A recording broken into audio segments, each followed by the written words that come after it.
Hello dear students, कैसे हैं आप सब। स्टूडेंट्स, आज आप ज्योग्राफी बुक का लेसन नंबर जो है 3 मिनरल एंड पावर रिसोर्सेज का पार्ट नंबर 3 देख रहे हैं। ठीक है, ये जो वीडियो है ये पार्ट नंबर 3 है। इससे पहले हम लोग 2 वीडियो बना चुके हैं, वो आपने आप देख लीजिएगा। ठीक है, ताकि लेसन आपको आसानी से समझ में आता रहे। और हिंदी में इसका लेसन का नाम है खनिज और शक्ति संसाधन। ठीक है, तो देखिए अब स्टार्ट करते हैं। तो जो लेसन है हम लोगों ने लास्ट टाइम देखिए यहाँ पर हमने एंड किया था, ये वाला पोर्शन था, यहाँ पर हमने पिक्चर पे एंड कर दी थी बात को। तो अब हम लोग स्टार्ट करेंगे आज यहाँ से। देखिए ये रहा टॉपिक, डिस्ट्रीब्यूशन ऑफ मिनरल्स। ठीक है, अच्छा, खनिजों का वितरण। ठीक है, अच्छा, तो खनिज कैसे वितरित हो रखे हैं, खनिज जो हमारी धरती है वहां पर कैसे फैले हुए हैं, किस तरीके से मिलते हैं, तो ये अब हम इसके बारे में पढ़ने वाले हैं। ठीक है ना, तो देखिए स्टार्ट करते हैं। Minerals occur in different types of rocks. Minerals जो होते हैं वो अलग अलग चट्टानों में मिलते हैं। ठीक है, some are found in igneous rock, right, some in metamorphic rocks, while others occur in sedimentary rocks। अब ये जो आज का जो हमारे वीडियो एक्चुअली में ये इन तीनों रॉक्स के ऊपर ही है। ये तीनों जो रॉक्स के नाम आ रहे हैं इनको थोड़ा सा हम पहले डिफाइन कर लेते हैं। देखिए सबसे पहले इग्नियस रॉक की बात कर लेते हैं। देखिए अब यहाँ पर जो इग्नियस वर्ड आ रहा है, इग्नियस रॉक, इनका जो अदर नेम होता है, ठीक है, अदर नेम होता है मैग्मेटिक रॉक्स, मैग्मेटिक रॉक्स। ठीक है, अच्छा, ये इनका अदर नेम है, राइट। अच्छा, ये तो यानी इग्नियस रॉक को दूसरे नाम से क्या बोलेंगे, मैग्मेटिक रॉक्स। ठीक, अच्छा, एक बात और समझनी है कि इग्नियस वर्ड जो डिराइव्ड हुआ है वो लैटिन वर्ड से डिराइव हुआ है, लैटिन भाषा के शब्द से। कौन सा लैटिन वर्ड है वो, लैटिन वर्ड इग्निस। ये लैटिन वर्ड है जिसका मतलब होता है, इसका मतलब क्या होता है, फायर। इसका इंग्लिश में मतलब क्या है, फायर। मतलब लैटिन भाषा में इग्निस, और इग्निस से निकल के आया इग्नियस। ठीक है, और इसका इंग्लिश में मतलब क्या होता है, फायर, यानी आग। समझ गए आप लोग। ठीक है, अच्छा, देखिए अब आप, तो these are formed through the cooling and solidification of magma और लावा। ये जो रॉक्स बनती हैं, ये रॉक्स, ठीक, लावा जो वोल्केनो से निकलता है, ठीक है, तो उसके वोल्केनो से लावा का ठंडा होना, उसका धीरे धीरे करके जम जाना, ठीक है, अच्छा, और सेटल डाउन हो जाना, ठीक है, उससे बनती है इग्नियस रॉक्स। और इग्नियस रॉक जो होती हैं ये अर्थ का, ठीक है, अर्थ का 15% सरफेस एरिया कवर करती हैं करंट में। इस समय करंट सरफेस एरिया जो है लैंड का, अर्थ का टोटल, उसका 15% इग्नियस रॉक्स कवर करती हैं, राइट। ठीक है, तो ये था इग्नियस रॉक की डेफिनेशन। अच्छा, तो मैं आपको थोड़ा सा ये भी बता दूं कि जो अर्थ है, अर्थ का जो निर्माण हुआ है वो तो कई हजारों साल पहले हुआ है। ठीक है, अच्छा, तो इसमें समय समय पर अलग अलग चेंजेस आते रहे हैं। तो हाँ, अलग अलग टाइम पर, ये नहीं कि आप सोचो कि आज के टाइम की जो वोल्केनो है उससे बन जाती है रॉक्स, नहीं। ये रॉक्स तो हजारों साल पहले जो वोल्केनोज रही होंगी उनके कूल डाउन हो जाने की वजह से बनी है। ठीक है, एक बात और आपको क्लियर कर दूं कि इंडिया में कोई भी एक्टिव वोल्केनो नहीं है। ठीक है, इंडिया के अंदर, अच्छा, बहुत समय पहले थी मगर अब वो डेड वोल्केनोज हैं। ठीक है, चलिए, खैर, देखिए आपके नॉलेज के लिए मैंने आपको बताया। उसके बाद अगला जो आ रहा था वो आ रहा है मेटामॉर्फिक रॉक्स। अब जो मेटामॉर्फिक रॉक्स होता है देखिए इनके बारे में, these rocks arise from the transformation of existing rock types, ठीक। अच्छा, इन ए प्रोसेस कॉल्ड मेटामॉर्फिज्म, यानी कि जो मेटामॉर्फिक रॉक्स होती हैं ये कैसे बनती हैं, ट्रांसफॉर्मेशन से बनती हैं।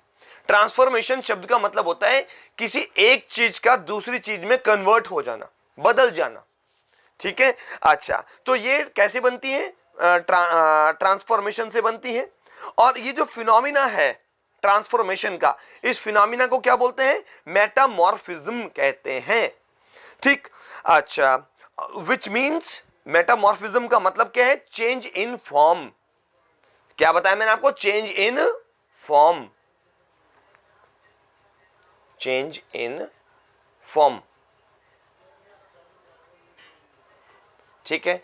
यानी कि किसी का अपनी फॉर्म को बदल लेना, मैंने आपको भी बताया ना, ट्रांसफॉर्मेशन का मतलब ये होता है। तो ये रॉक्स कैसे बनी है कि एग्जिस्टिंग रॉक्स जो मौजूद हैं उन रॉक्स का ट्रांसफॉर्मेशन हो गया तो जाकर के वो मेटामॉर्फिक रॉक्स बन गई, ठीक है। और अर्थ का ये जो रॉक्स हैं ये फिलहाल अर्थ का जो करंट लैंड एरिया है उसका 12% एरिया, सरफेस एरिया को कवर करती है मेटामॉर्फिक रॉक्स, ठीक। चलिए देखिए आगे, देखिए अब उसके बाद जो अगली टर्म आ रही है वो है सेडिमेंट्री रॉक्स। अब सेडिमेंट्री रॉक्स क्या है, देखिए, these rocks are formed by deposition of small particles and subsequent cementation of mineral or organic particles on the floor of oceans and earth surface, ठीक। अब देखिए मतलब समझते हैं क्या हुआ इस बात का, यानी कि ऑर्गेनिक पार्टिकल्स, ठीक। अच्छा, उसके अलावा जो आपका मिनरल्स हैं, ठीक है, अच्छा, या स्मॉल पार्टिकल्स हैं, उनके सीमेंटेशन, सीमेंटेशन का मतलब जैसे सीमेंट जम जाता है ना, बिल्कुल उस तरीके से जम गए हैं वो पार्टिकल्स। उन पार्टिकल्स के जम जाने की वजह से, कहां पर जम जाने की वजह से, धरती के सरफेस पर या फ्लोर पर कह सकते हैं आप, ठीक है। तो उस वजह से ये रॉक्स का निर्माण हुआ है, इनको सेडिमेंट्री रॉक्स कहते हैं। और ये जो रॉक्स होती हैं ये रॉक्स अर्थ का फिलहाल 73% सरफेस एरिया कवर करती हैं, ठीक है। तो ये थे सेडिमेंट्री रॉक्स के बारे में, मैंने आपको बता दिया। और तीनों प्रकार की जो रॉक्स होती है, तीनों टाइप्स की, मैंने आपको रॉक्स को डिफाइन कर दिया है, ठीक है। चलिए देखिए अब आप आगे चलते हैं। तो देखिए, generally metallic minerals are found in igneous and metamorphic rock formations that form large plateaus. आमतौर पर जो मेटालिक मिनरल्स होते हैं, मेटालिक मिनरल्स हम लोग पहले भी डिस्कस कर चुके हैं, metals, iron, gold, silver, aluminium, ठीक है, कॉपर, ये सब किसके नाम है, गोल्ड के, किसके नाम है, मेटल्स के नाम है। तो इनके जो मिनरल्स हैं ये आमतौर पे कहां पाए जाते हैं, इग्नियस और मेटामॉर्फिक रॉक्स में मिलते हैं, जो कि बने हैं कहां पर, लार्ज प्लेट्यूज में बने। इंडिया में भी बहुत बड़ा प्लेट्यू है, ठीक है। अच्छा, जो हमारे देश का मिडिल पोर्शन है वो सारा प्लेट्यूज में आता है, ठीक है। अच्छा, उसके बाद देखिए, iron ore in north Sweden, copper and nickel deposits in Ontario Canada, iron nickel chromites. देखिए अब यहां पर एक्चुअली मैं आपको बता दूं ये सब जगहों के नाम बता रहा है। स्वीडन देश का नाम है, यहां पर क्या जमा है, आयरन ओर जमा है, और स्वीडन के कौन से हिस्से में, नॉर्थ हिस्से में। कॉपर और निकल कहां जमा है, ठीक है, ऑन्टेरियो में जमा है, कनाडा में, ठीक है। और आयरन और निकल और क्रोमाइट्स कहां पर डिपॉजिट्स हैं, देखिए, और प्लेटिनियम कहां पर डिपॉजिट्स हैं, ये है साउथ अफ्रीका में, ठीक है, वहां पर जमा है। साउथ अफ्रीका में ये मतलब ये एग्जांपल है, साउथ अफ्रीका के अंदर ये आपको मेटल्स मिल जाएंगी, ठीक है। अच्छा, और वहां पर भी कौन सी रॉक्स में मिलेंगी, ये तो हमने पहले ही बता दिया आपको कि आमतौर पे मेटालिक मिनरल्स कहां मौजूद हैं, इग्नियस और मेटामॉर्फिक रॉक्स में मौजूद हैं। तो अब ये मेटामॉर्फिक रॉक्स सिर्फ इंडिया में तो है नहीं, वर्ल्ड में सब जगह है, और भी जगहों पर है। तो जगहों के नाम बताई दिए उसने, कनाडा, ठीक है, और आपका साउथ अफ्रीका एटसेट्रा कंट्रीज के नाम बता रहे हैं, यहां पर मौजूद है। उसके बाद देखिए, sedimentary rock formations of plains and young fold mountains contain non-metallic minerals like limestone. अब जो सेडिमेंट्री रॉक्स हैं जो कि मिलेंगी कहां पर, जो कि आपको मिल जाएंगी प्लेन और यंग फोल्ड माउंटेन्स जो बने हैं अभी, ठीक। अब यंग फोल्ड माउंटेन्स क्या है एक्चुअली में, यहां पर जो यंग फोल्ड माउंटेन्स का मतलब आप ये मत समझिए कि आज के ताजा ताजा बने हुए हैं।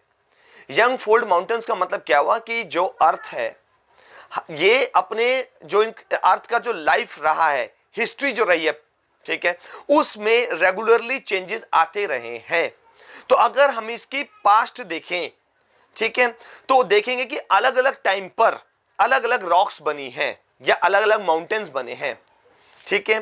तो जो अभी लेटेस्ट का मतलब आज के जमाने, बिल्कुल ये वाला लेटेस्ट नहीं है, कभी आप सोचो कि अभी कुछ 10 12 15 साल पुराना नहीं, वो लेटेस्ट का मतलब भी हजारों में चला जाएगा, ठीक है। हाँ जी, तो वो जो अभी आप कहें, अगर हम बहुत साल पीछे जाते हैं तो उसमें अलग अलग टाइम में डिवाइड कर देते हैं अर्थ की लाइफ को, ठीक।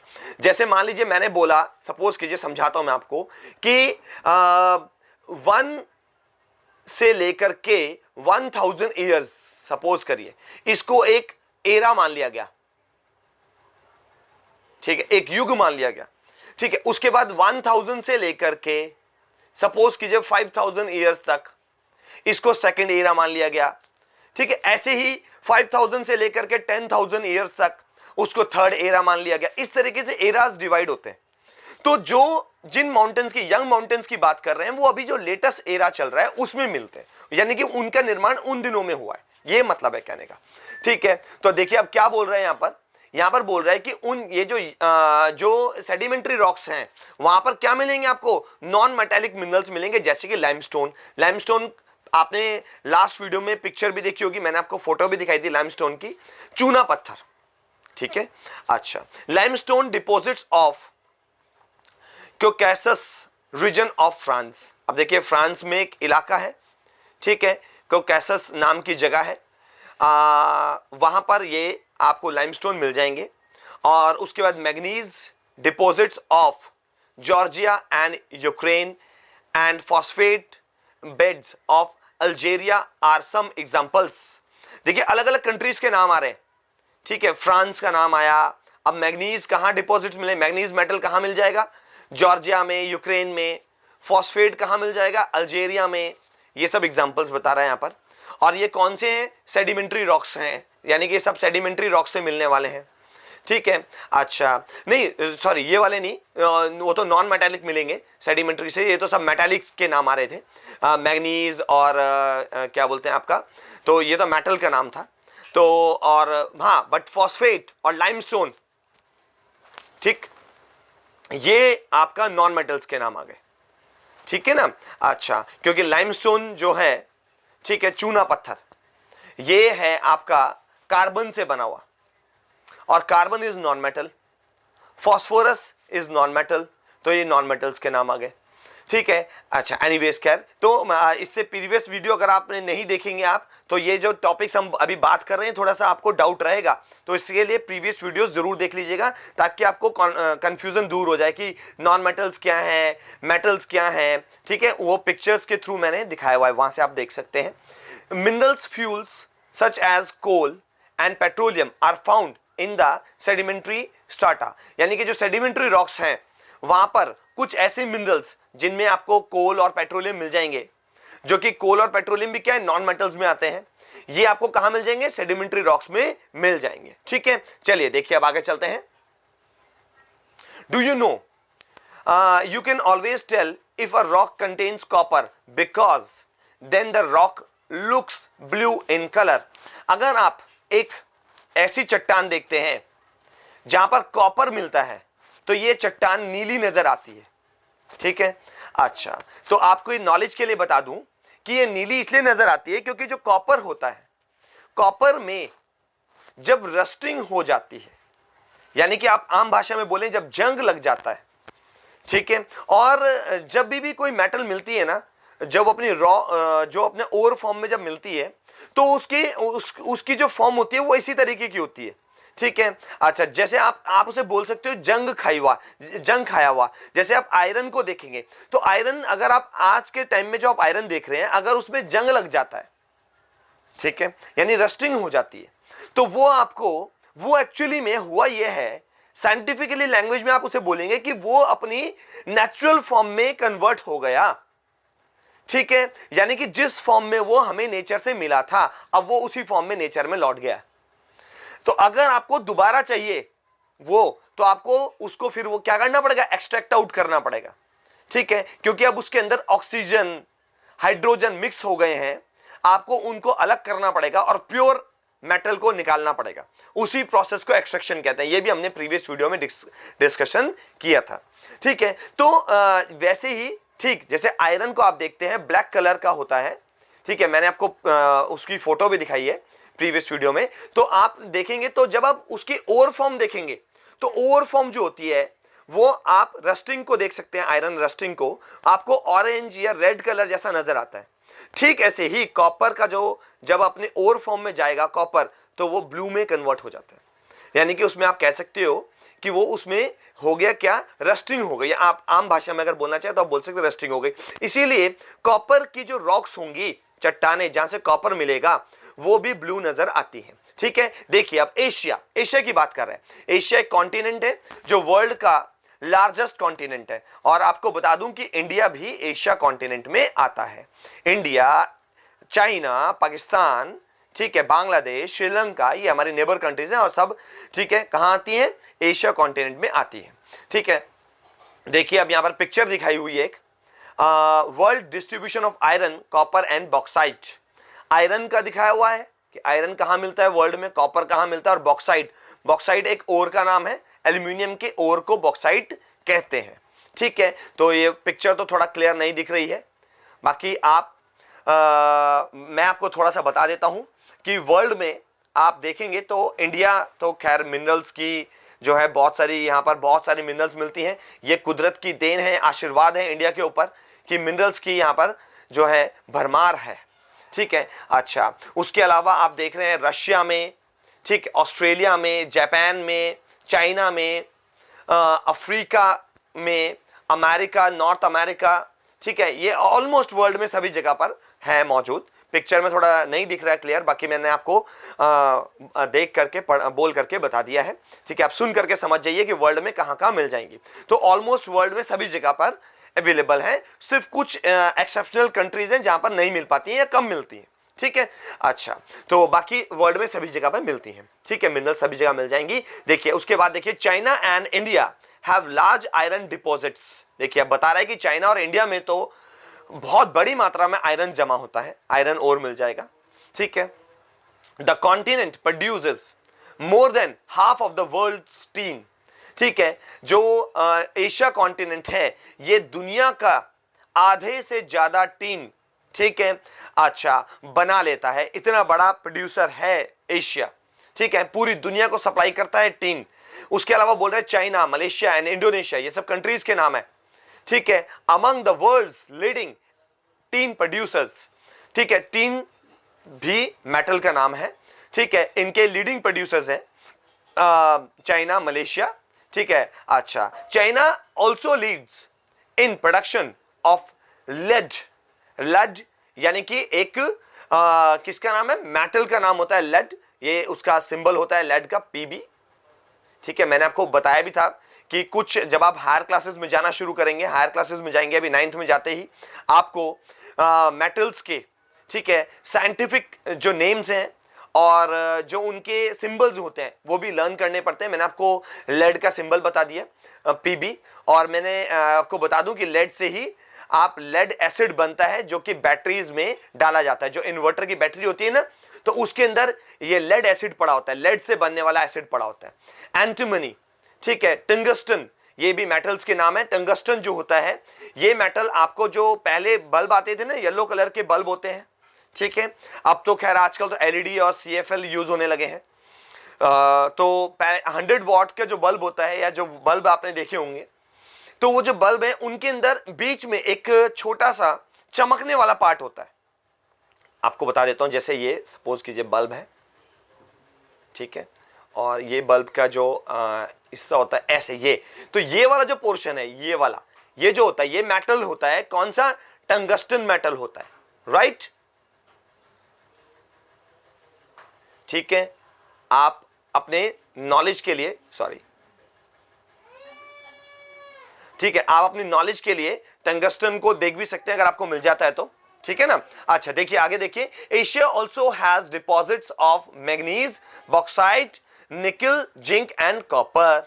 ठीक है, एशिया के अंदर, ठीक है, इसके अलावा मैग्नीज नाम का मेटल, और बॉक्साइट तो ओर का नाम है, एल्यूमिनियम का ओर है, निकल मेटल का नाम है, जिंक मेटल का नाम है, कॉपर मेटल का नाम है, एशिया के अंदर ये भी मिल जाते हैं। Do you know Switzerland has no non mineral deposit in it. देखिए मैंने आपको बताया था ना, वर्ल्ड में कुछ कंट्रीज ऐसे भी हैं जहां पर कोई ऐसा मिनरल नहीं मिलता, ठीक है, या फिर वहां की प्रकृति को खराब ना किया जाए। एक्चुअली में स्विट्जरलैंड जो है, ठीक है, वहां स्विट्जरलैंड के अंदर टूरिस्ट आते हैं, ठीक है, तो एक और लॉजिक भी है कि वहां पर क्योंकि आप माइनिंग वगैरह करेंगे अगर, तो माइनिंग करने से जो नेचुरल जो वहां की जो सीनरीज हैं वो खराब हो जाएंगी, ठीक है, तो वहां पर वैसे भी, इसीलिए भी ये भी एक लॉजिक है कि वहां पर खुदाई नहीं करते, बाकी वहां मिलता भी नहीं है, ठीक है, कुछ तो कोशिश नहीं की गई और कुछ मिलता भी नहीं है, कुछ की गई होगी तो मिला नहीं, बाद में अगर फिर उसके बाद कोशिश भी नहीं की गई होगी, ठीक है। अच्छा तो ये है स्विट्जरलैंड के अंदर नहीं मिलता। और बाकी स्टूडेंट्स आगे क्या है, नेक्स्ट वीडियो में हम लोग डिस्कशन करेंगे यूरोप के बारे में, यूरोप में कौन कौन से मिनरल्स मिलते हैं। तो keep watching and keep learning. Thank you very much.